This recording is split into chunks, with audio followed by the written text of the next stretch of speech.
BFM Business avec vous. Raphaël Grabli. Toujours beaucoup de questions, Raphaël, avec le hashtag BFM Business avec vous. J'ai une petite société de pose de fenêtres. Ai-je le droit d'intervenir chez les clients? Mon commercial a-t-il le droit d'y aller? Alors, on peut rappeler, Christophe, qu'aucun texte n'interdit aux artisans du bâtiment de travailler, nous rappelle Sabrina Kemel, qui est avocate au cabinet FTMS.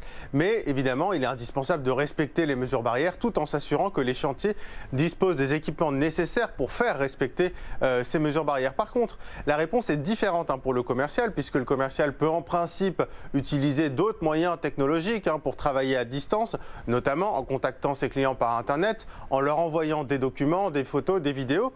Et le télétravail étant la règle, c'est cette solution qui doit être privilégiée. Autre question, le coronavirus pourrait-il être reconnu comme maladie professionnelle? Alors, il existe un tableau des maladies professionnelles. On y trouve notamment les maladies liées à l'amiante. Actuellement, le Covid-19 ne figure pas dans ce tableau, mais sa reconnaissance comme maladie professionnelle n'est pas du tout exclue.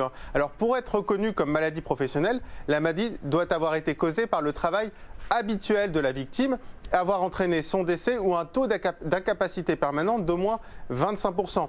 Il faut également un avis du comité régional de la reconnaissance des maladies professionnelles et dans beaucoup de cas, démontrer que le Covid-19 sera directement lié au travail pourrait être compliqué, notamment pour déterminer le lieu de contamination. Mais Olivier Véran, le ministre de la Santé, a déjà indiqué que le Covid-19 sera automatiquement reconnu comme maladie professionnelle pour le personnel soignant. Maintenant, tout le débat dans les prochains mois se portera sur ces autres professions indispensables, les caissiers, les caissières, tous ceux qui travaillent dans l'agroalimentaire notamment, cette fameuse seconde ligne.